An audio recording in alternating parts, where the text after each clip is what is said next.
Hello, everybody. This is Jake, your resident content cowboy here. Yeehaw. Almost forgot how I speak. And I am here with Kaiju. Hi, Kaiju. Hello. And I wanted to bring you all this video. Kaiju had a very interesting take on the matchmaking system inside Pokemon Unite. She's a Unite content creator with a focus sort of on mental wellness inside the game. It's very, very cool. You should check out her channel. And yeah, she had a take on the matchmaking system in Unite.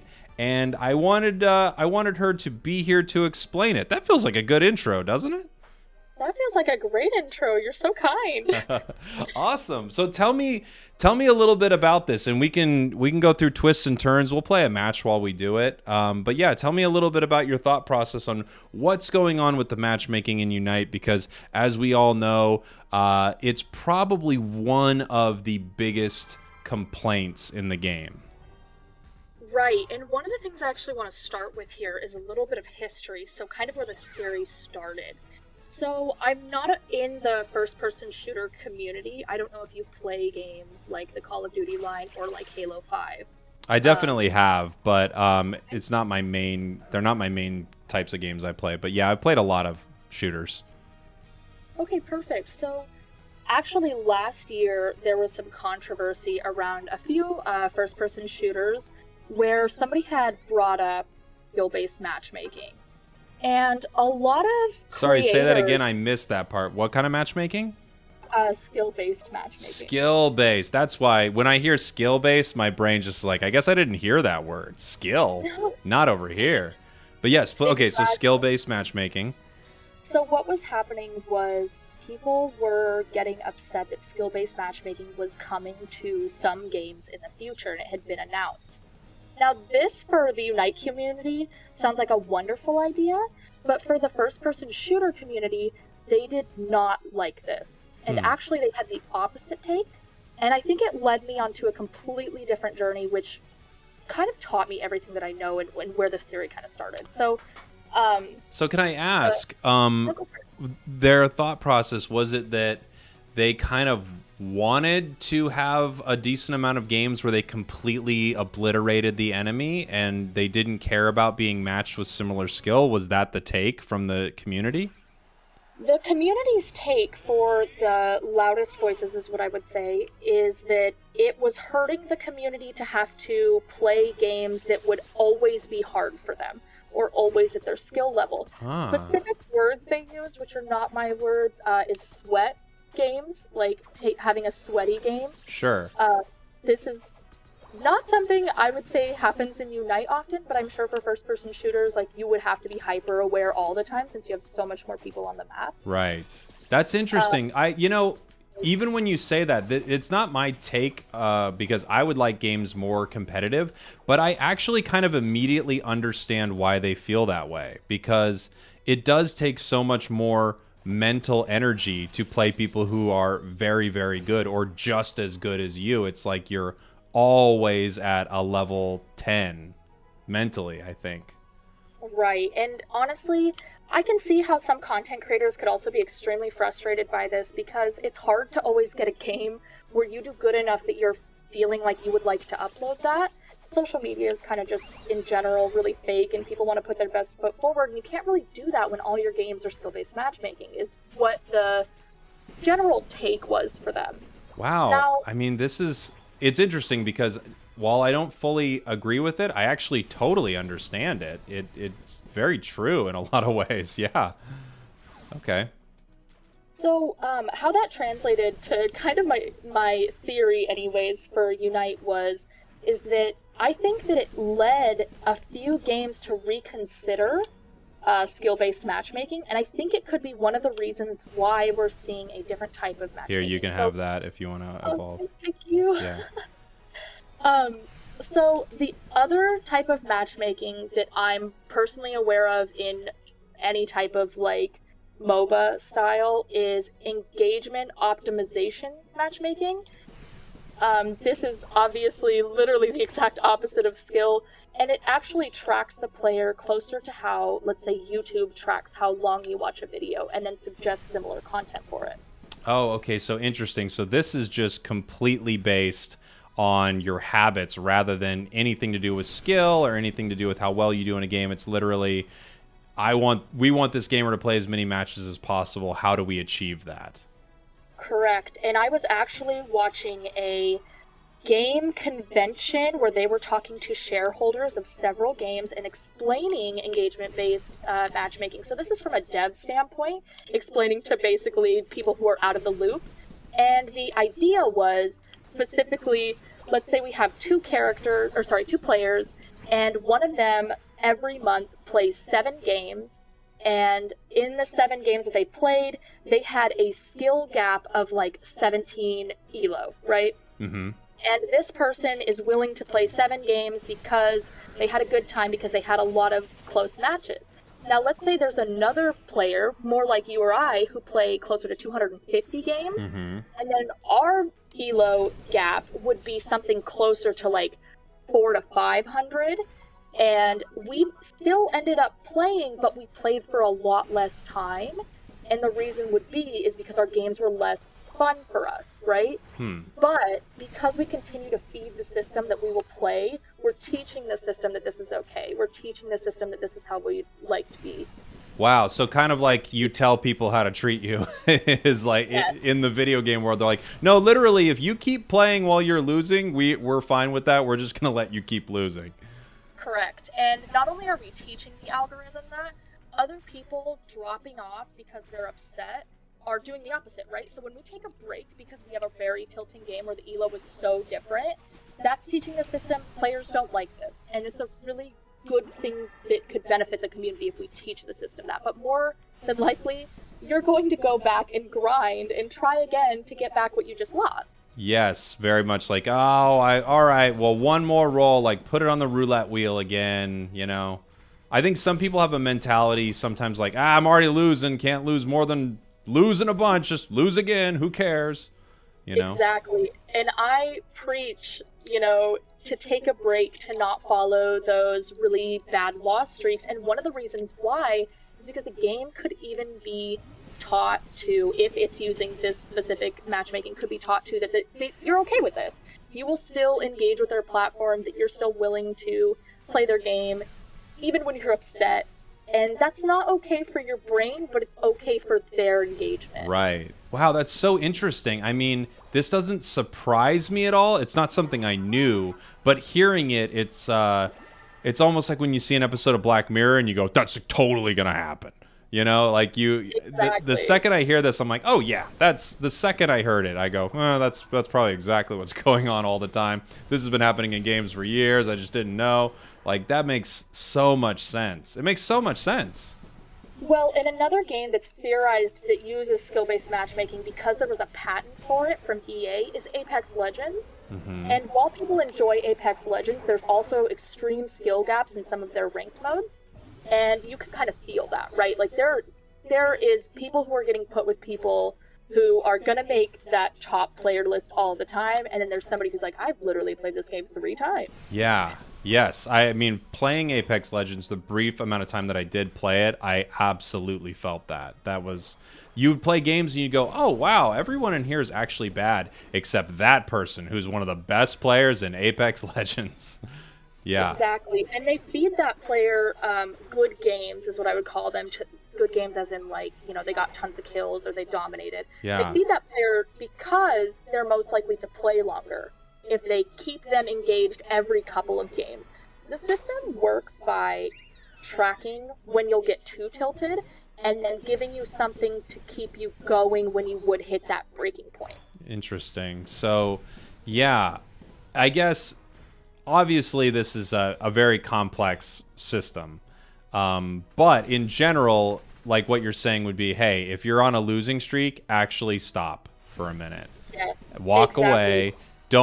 Don't play until you finally get a win, because you're almost telling them how much you're going to take. You know, how many losses, like they go, oh, this person will actually take 5 losses in a row. Exactly. And not only are we potentially teaching that, but as a community, when content creators go on streams, those content creators are probably having some of the worst queues. Yeah. Because they're forced to play because they're content creators. Yes. Yeah, you're just over and over and over and over again. Yeah, that's really interesting. So, have you noticed? Now, obviously, you don't know. I guess nobody knows the inner workings of this algorithm. Have you noticed anything that you've done where you feel like, oh, actually, when I did this, my matchmaking seemed to change because of my actions? So I only did light testing, and it had to be on an alt account because I had far too much information brought from my regular account. Sure. And what I was noticing was in low elo, people are willing to, I would say, oh, I almost got that, sorry. Um, they're almost willing to give you matches so much easier. So, for instance, in beginner rank, you actually cannot rank down, and you're forced to get out of beginner to great. Right. Um, that that specifically starts the cycle. So it's watching, can you beat bots? And when you do not play bots, will you quit if you lose? So this is the first instance. And if you quit, it's more likely to give you a bot game for your first game the next time. What I ended up happening for my second account that I made was that I had a bot game. I didn't want to play anymore because I don't enjoy bot games. I thought it was very not fun. Right? Yeah, they are very not fun. It's very frustrating. So I don't know if I taught the system that I don't want another bot game, but it did not give me another bot game the entire time I was in beginner. But the account that I ended up grinding on about 3 weeks later, that account had 3 bot games for my first games. I got 3 for my 3 first games I had bought, and I didn't lose. So it was incredibly different, and I wasn't sure if it was because I had taken a break or taught the game that I wasn't going to play against bots. That's so interesting. So to tell you about an experience I had that with something similar, just like you talked about how, you know, a content creator is going to be playing these games regardless. So I was doing this series where I was going from like beginner rank to master rank. I've done a couple of them. And each time if I lose at a low rank, it will throw me a bot game. I think beginner, it would throw me a bot game no matter what if I lost, and then great, maybe it was if I lost 2. But the interesting thing is, I was telling it that whole time, yeah, I'll play these. You can keep sending them my way. I'll play bot games, and I'll play the next game too, because I am making this, you know, video here, which is really interesting to think about, that I was actually teaching it, you could keep throwing bots at me, no problem.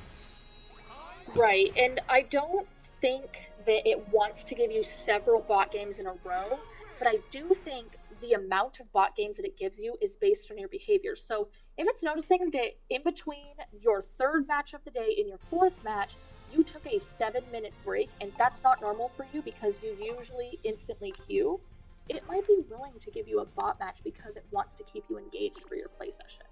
That's so interesting. I mean, so you heard about this patent with EA, right? You were saying that they have it like patented through Apex or something? I'm not saying it's specifically through Apex, but I believe it's connected to Apex. This was a patent that was basically patented for shareholders. Mm-hmm. So that they could have a specific name and call it something, but they didn't patent the entire matchmaking thing itself. Like, other people are allowed to use a similar type of matchmaking. You just can't use their algorithm. It's so interesting. You know, obviously we've all heard about different ways that companies monetize these games and how they, you know, they have all these different strategies for how to hook somebody and how to get the most money out of a whale and how to convince, you know, lower spending players how to spend a little bit, like they're basically their threshold of buying. And now I hadn't even considered it, but of course there is another system around like that for matchmaking, not just for spending money, but just for retention, you know? I would say as games get more mobile, and I would consider even Apex getting a lot more mobile, right? Mm-hmm. The games that get more mobile, the closer we get to it being treated like social media, where you're being stalked for your time, stalked for what you stopped scrolling at, kind of like at every point checking where you stopped or didn't stop. Everything is being watched, from your scroll to where you clicked to everything. Every part of social media is tracked. And I think that's how these games are getting. And that's why it's so important when people say, oh, hey guys, like, please don't buy the $40 skins. it means something because we are teaching the system that like $40 skins and then also putting time limits on $40 skins works. And it works because of the fear of missing out. Obviously, it works for most mobile games. But Can I tell you how perfect it is that I'm playing Lucario with a $40 skin as you're talking about this? I saw you pick Lucario and it actually brought it up in my head. I was just thinking, wow, this couldn't be better that you're talking about how we should not do this. I'm like, do I unequip this skin right now? Like, what's the plan here? And here we're against like a trio, at least. Oh, yeah, the egg team. Yeah. Ooh, this is gonna be a good match with the egg team. Yeah, that's. It's their name, so not gonna lie. So, I wonder what. Obviously, look. Once we found out there were bot matches inside Unite, there's no question that the matchmaking in this game is not entirely based on skill at all. I've just felt for the longest time that it's mostly based on having a frictionless experience. Like, they just want you to get into a game as quickly as possible and play. But of course, there's so much more, obviously, that could be in that. Jeez, they took that so fast. Oh, we got a try. We got a tri lane. Woohoo! Do they have a defender down there? No, it's Eldegoss, Mime, and this little Eevee. So. Okay, I'm gonna come down for you guys. I think it's unfortunate because I would like to swap with that Greninja there, but I don't know if he'd understand what I'm doing. Yeah, it's really unfortunate, but it's not gonna happen. I don't think. Anyways. Yeah. It's just tough. I'm not gonna be able to stack really anything in this lane. Oh well. If we pull them forward, we can stack behind if you'd like. Ooh, hello, Mime. Hello, buddy. Yes, you see me. I see you too. But I think that one of the things that happens with skill-based matchmaking is that you have too small of pools, and that's one thing mobile games are scared of, is if you break every player down by their elo, right, and then you have to break every player down by their latency, and then you have to break every player down by their reputation, which is like, you know, your points if you AFK and stuff like that. Mm-hmm. You're getting into the point of the population where you're less than 1%. Right. If you're top of the game. You know, like, the top of the leaderboard would not be playing with each other super often.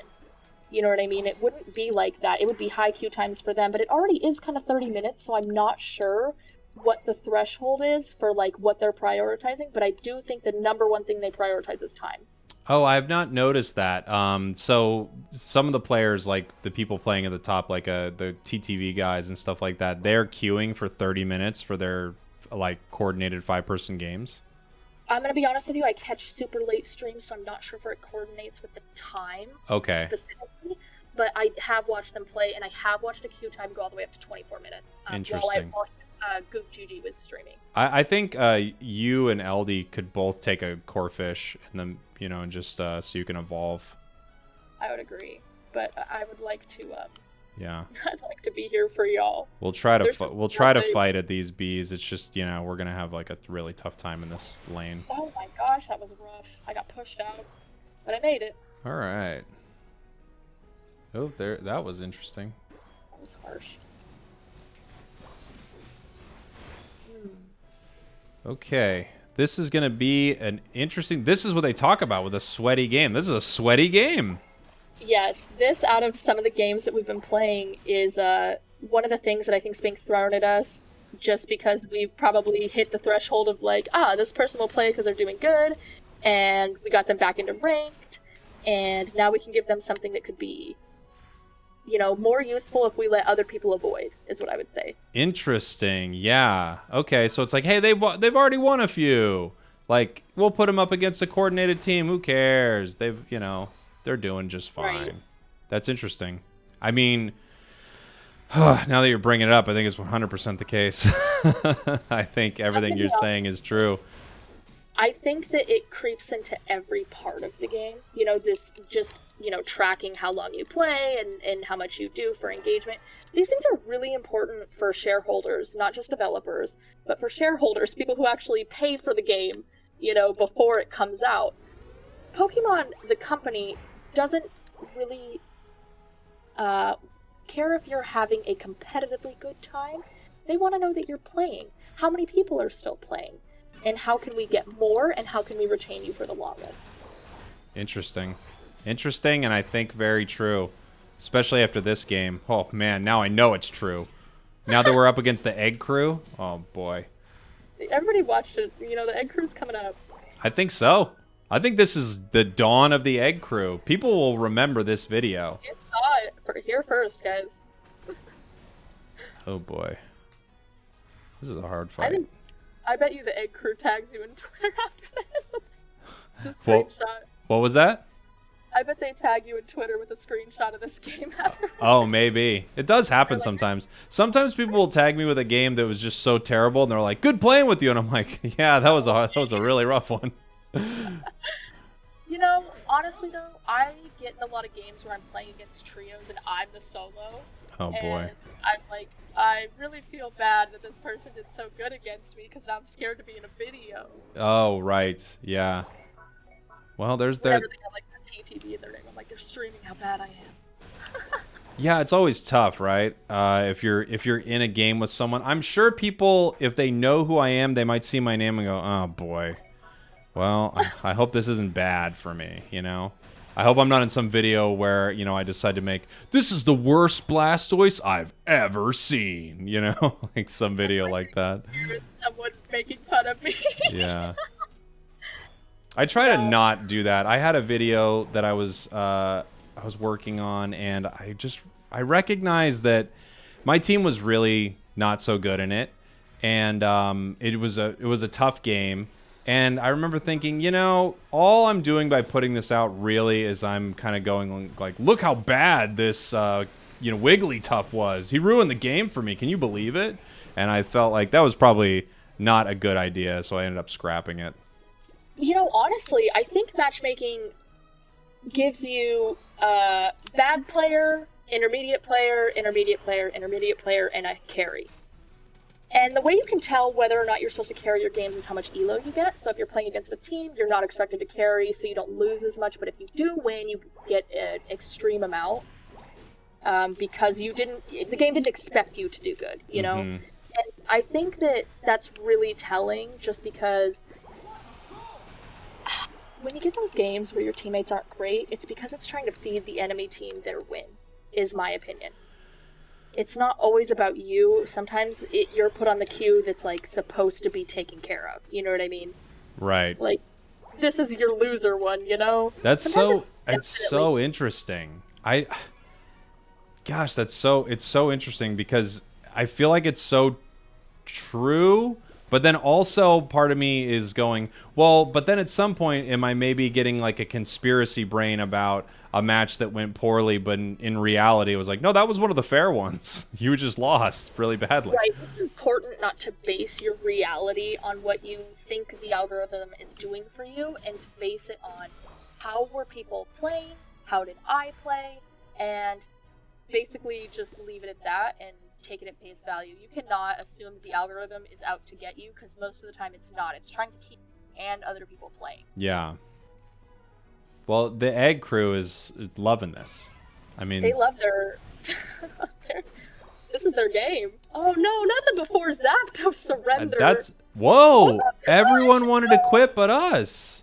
I know. Okay, can I just say, please never surrender before Zapdos. There's always a path forward. I know. That's a very odd. Like, I'm not disagreeing at all that this is a very difficult match for us. But at least wait until the bird's down. Like, right? Yeah. I think they're gonna take it, and it'll be that game where they're like, see, I knew, but the truth is like, you don't know. You're not sure how it's gonna go. Right. And even if you do see yourself losing, or you're right now where we're trying to defend, these moments are crucial, and they're actually important for learning those moments when you actually need to defend.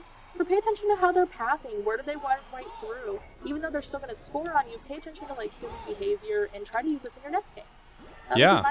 advice. I think that's very, very true, you know? And even in those moments, you know, sometimes in these moments, you can find like, oh, actually, you know, when I'm running to score right now, just as you're talking about their pathing, you'd be like, what's the best way that I get to that top goal? Like, how would I do this in a normal situation? So, oops, I'm sorry. Sorry. I just scored when the Zeraora had more points than me. I scored right in his face. Sorry, Zeraora. Happens, especially when we're not paying attention. I wouldn't take it too seriously. But yeah, that's so true. And also moments where they let their guard down a little bit and you get into a flow of combat a little and you're like, ooh, actually, this is a nice way for me to use this move. I think all those things are really good reasons not to surrender early. Right, and I actually think we've played against a 5-stack just now. They were very well coordinated and always moving together in our jungle. And I would say that's not a normal pathing for someone who doesn't play the 5-stack. Yeah.